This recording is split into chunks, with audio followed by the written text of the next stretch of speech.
Selamat pagi, Bapak Ibu Saudara yang diberkati oleh Tuhan. Pagi hari ini kita akan kembali mendengar firman Tuhan.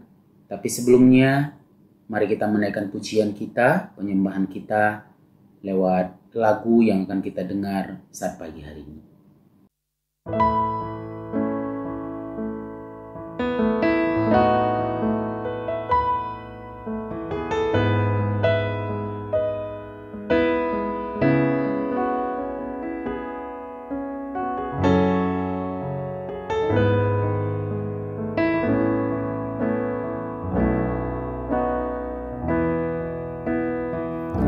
Karyamu sempurna, ajaib dan mulia, penyertaanmu buktikan kasih-Mu kepadaku. Ku agungkan Engkau, Yesus termulia, kasih-Mu terindah selamanya.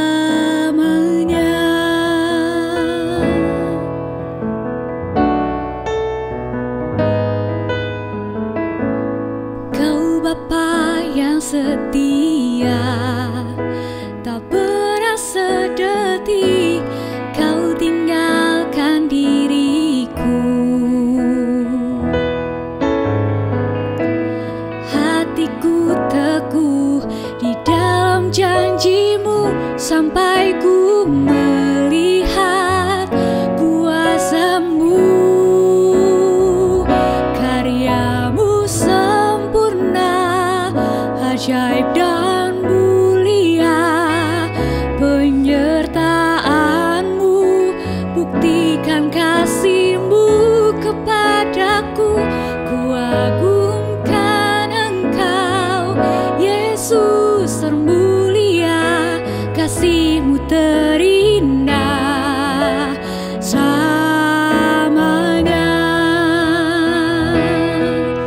Ku tetap berharap di dalam kesesakan, ku tetap percaya walau tak melihat, sebab ku yakin karya-Mu sempurna, ajaib dan mulia, penyertaan-Mu buktikan kasih-Mu kepadaku.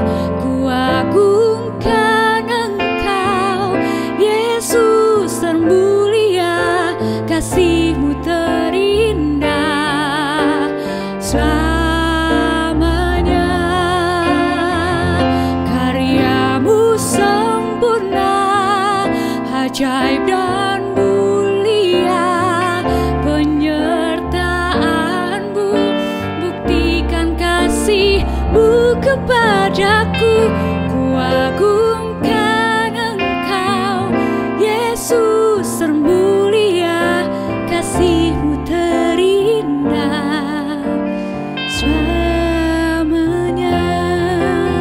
Kasih-Mu terindah selamanya, kasih-Mu terindah selamanya.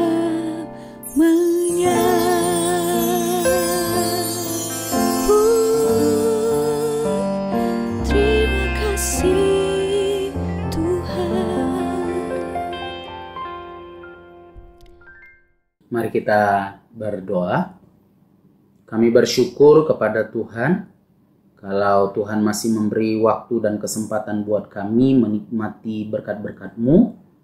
Tapi sebelumnya kami mau mendengar kebenaran firman Tuhan yang akan menjadi pegangan dan kekuatan kami di sepanjang hari ini dalam semua aktivitas kami. Beri kami hikmat Tuhan dan Roh Kudus-Mu supaya kami bisa memahami kebenaran firman Tuhan dengan baik dan kami boleh menerapkannya dalam kehidupan kami. Kami siap untuk menerima kebenaran firman-Mu di dalam nama Tuhan Yesus Kristus. Haleluya. Amin. Puji nama Tuhan, Bapak Ibu Saudara. Pagi hari ini saya berharap kita semua ada dalam keadaan baik dan diberkati oleh Tuhan. Ya, pagi hari ini tema renungan kita adalah komunikasi Bapa kepada anak. Kita mau lihat di dalam Efesus pasal yang ke-6 ayat yang ke-4. Firman Tuhan seperti ini. Dan kamu Bapak-bapak, janganlah bangkitkan amarah di dalam hati anak-anakmu, tetapi didiklah mereka di dalam ajaran dan nasihat Tuhan. Kalau saya lihat arti dari kata komunikasi, artinya seperti ini di dalam KBBI ya, KBBI online. Komunikasi memiliki arti pengiriman dan penerimaan pesan atau berita antara dua orang atau lebih sehingga pesan yang dimaksud dapat dipahami. Artinya, kita melakukan komunikasi atau tujuan dari komunikasi itu adalah supaya pesan yang kita sampaikan dapat diterima secara utuh oleh si penerima pesan atau oleh lawan kita berkomunikasi. Jadi, kalau kita mau menyampaikan A, maka komunikasi itu akan berhasil jika si penerima juga menerima A. Lawan komunikasi kita itu juga menerima A. Maka itu terjadi satu komunikasi yang baik. Tapi kalau terjadi satu komunikasi yang tidak baik, maka orang lain akan menerima A kurang atau A lebih. Jadi A plus B plus C atau A minus B kurang C atau seperti itu. Jadi ada komunikasi yang baik dan ada komunikasi yang kurang baik. Tapi tujuan berkomunikasi itu adalah supaya pesan yang kita sampaikan itu bisa diterima dengan baik oleh orang lain. Ya, ada banyak manfaat dari berkomunikasi. Ada banyak manfaatnya, salah duanya atau dua diantaranya adalah membangun kepercayaan, lalu mencegah dan mengatasi masalah. Dari ini, saya bisa melihat bahwa ternyata antara bapak dengan anak itu perlu berkomunikasi. Kenapa? Karena dengan demikian akan terbangun satu kepercayaan antara ayah dengan anaknya atau anak terhadap ayahnya. Ada satu kepercayaan terbangun di dalamnya. Ketika kita mulai berkomunikasi baik dengan satu dengan yang lainnya, maka anak tidak akan menjaga jarak. Dia akan percaya bahwa apapun yang boleh dia sampaikan kepada anaknya. Demikian juga ayahnya bisa menyampaikan semua kepada anaknya. Ya, lalu dikatakan juga adalah mencegah dan mengatasi masalah. Dengan komunikasi yang baik, maka komunikasi itu bisa mencegah dan mengatasi masalah. Beberapa waktu yang lalu Bapak Pendeta Jefta berkata bahwa dalam kebenaran firman Tuhan, semua anggota tubuh Kristus ini harus saling berkomunikasi satu dengan yang lainnya. Kenapa? Supaya semuanya boleh berjalan seturut dengan fungsinya masing-masing. Jadi si tubuh ini bisa bermanfaat, bisa berjalan, berfungsi sesuai dengan apa yang harus memang dia lakukan. Jadi komunikasi itu perlu. Lalu bagaimana cara kita berkomunikasi terhadap anak-anak kita? Tapi sebelumnya saya lihat ada kata-kata bijak seperti ini. Anak adalah peniru terbaik. Jadi berikanlah mereka sesuatu yang hebat untuk ditiru. Dan anakmu akan mengikuti atau meniru tingkah lakumu, bukan nasihatmu. Jadi kalau saya terjemahkan dengan bahasa saya sendiri, maka ketika kita mau menyampaikan sesuatu kepada anak-anak kita, nasihat kepada anak-anak kita, maka terlebih dahulu yang paling penting adalah perilaku kita, karena itu yang akan lebih diterima oleh anak-anak kita. Ya, oleh sebab itu, makanya di dalam Ulangan pasal yang ke-6, sebelum umat Israel, orang tua yang ada di orang-orang Israel pada waktu itu, sebelum mereka mengajarkan perintah Tuhan kepada anak-anak mereka, maka di ayat-ayat awal itu dikatakan bahwa perintah Tuhan terlebih dahulu kepada orang tua mereka untuk mereka tetap setia di dalam Tuhan dan mengasihi Tuhan dengan segenap hati, dengan segenap jiwa dan kekuatan mereka. Mereka terlebih dahulu hidup setia di dalam Tuhan, mengasihi Tuhan. Lalu kemudian hal yang sama mereka harus ajarkan kepada anak-anak mereka berulang-ulang kali. Jadi ini yang diajarkan oleh firman Tuhan kepada kita juga pada hari-hari ini dalam berkomunikasi terhadap anak-anak kita. Maka kita terlebih dahulu sesuai dengan kebenaran firman Tuhan. Karena dikatakan tadi di sini adalah ajarkanlah. Dikatakan, tetapi didiklah mereka di dalam ajaran dan nasihat Tuhan. Kata didiklah ini berarti mengajar. Mengajar ini berarti menyampaikan sesuatu. Menyampaikan sesuatu berarti berkomunikasi kepada anak-anak kita. Bagaimana kita bisa mendidik anak-anak kita sesuai dengan kebenaran firman Tuhan kalau kita sendiri tidak hidup di dalam kebenaran firman Tuhan? Ya. Bagaimana kita bisa mengatakan kepada anak-anak kita ajarkan supaya mereka setia kepada Tuhan sedangkan kita sendiri tidak setia kepada Tuhan?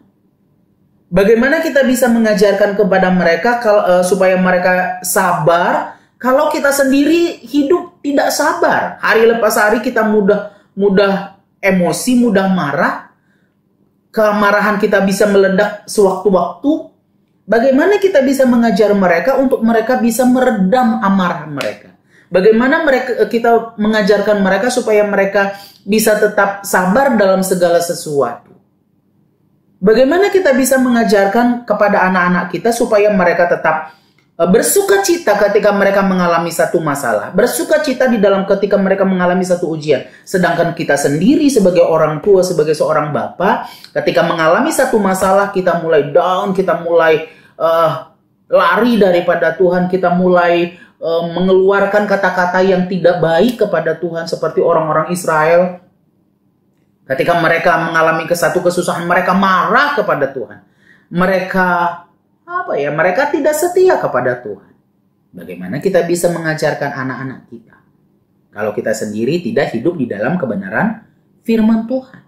Maka di dalam Ulangan tadi, sebelum bapak-bapak mengajarkan kepada anak-anaknya, terlebih dahulu bapak-bapaknya harus mengasihi Tuhan, hidup dengan setia kepada Tuhan dengan segenap hati, dengan segenap jiwa, dengan kekuatan mereka. Bahkan setelah itu mereka boleh mengajar anak-anak mereka berulang-ulang dan mereka juga harus tetap. Jadi artinya sudah hidup di dalamnya dan terus-menerus berjalan di dalam kesetiaan itu kepada Tuhan.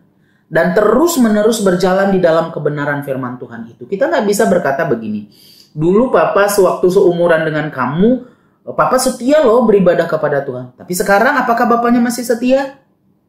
Ya, itu bisa anak-anak bisa menilai sendirilah. Sekarang bapak aja nggak setia, gitu artinya. Jadi kalau dulu kita setia, sekarang pun kita setia. Artinya seperti itu. Jadi sudah hidup di dalamnya dan akan terus-menerus menghidupi kebenaran firman Tuhan. Itu yang akan gampang diterima oleh anak-anak kita.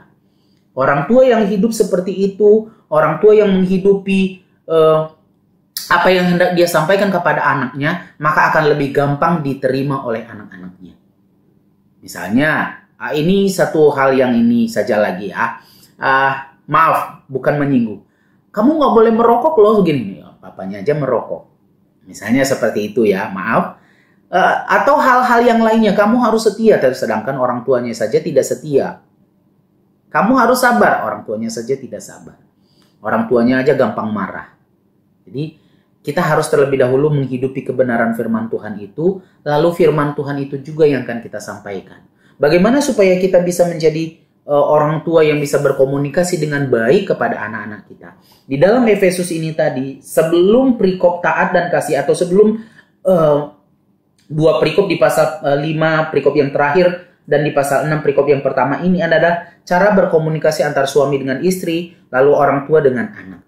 Sebelum itu dikatakan bahwa di dalam pasal 5 ayat 15, karena itu perhatikanlah dengan seksama bagaimana kamu hidup. Janganlah seperti orang bebal, tetapi seperti orang arif, dan pergunakanlah waktu yang ada karena hari-hari ini adalah jahat.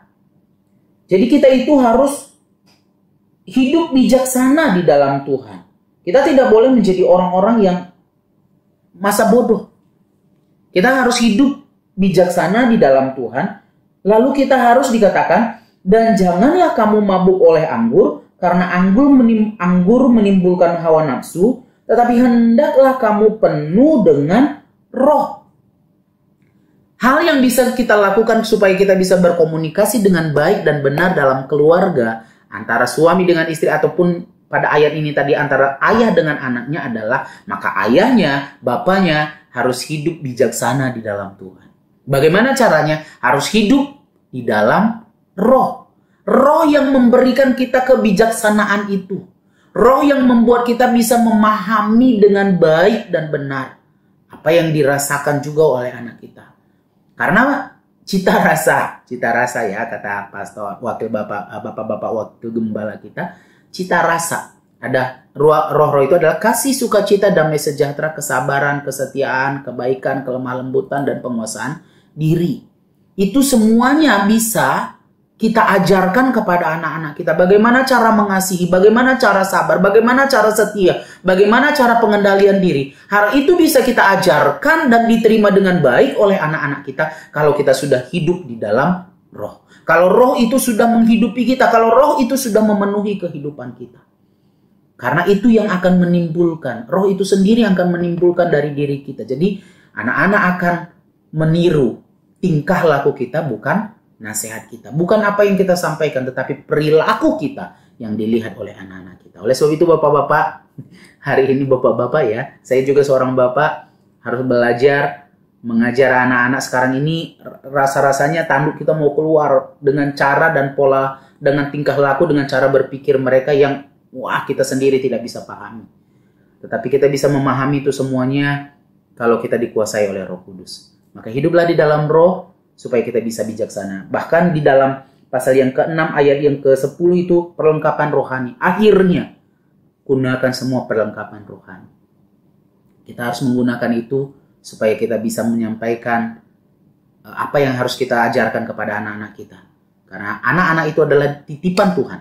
Dan kita harus mengajar mereka sesuai dengan si penitipnya. Sesuai dengan hati daripada Tuhan yang menitipkan kepada kita. Jadi mari kita ajarkan mereka kebenaran firman Tuhan. Tapi terlebih dahulu hidupi firman Tuhan itu. Puji nama Tuhan. Ini kebenaran firman Tuhan pada pagi hari ini. Dan kita berdoa. Kami bersyukur kepadamu Tuhan Yesus yang baik. Pagi hari ini kami sudah mendengar kebenaran firman-Mu. Biarlah kebenaran firman Tuhan ini boleh menjadi bahagian kami. Terkhusus kami sebagai orang tua, kami boleh menghidupi kebenaran firman-Mu, dan kebenaran firman-Mu itu juga boleh kami ajarkan kepada anak-anak kami, supaya mereka juga hidup dalam kebenaran firman Tuhan. Terima kasih Tuhan, jaga lindungi kami di sepanjang hari ini, dalam semua aktivitas dan kegiatan yang akan kami lakukan, ada Tuhan yang bersama-sama dengan kami.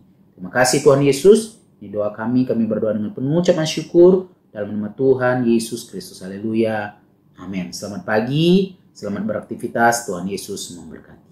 Di dalam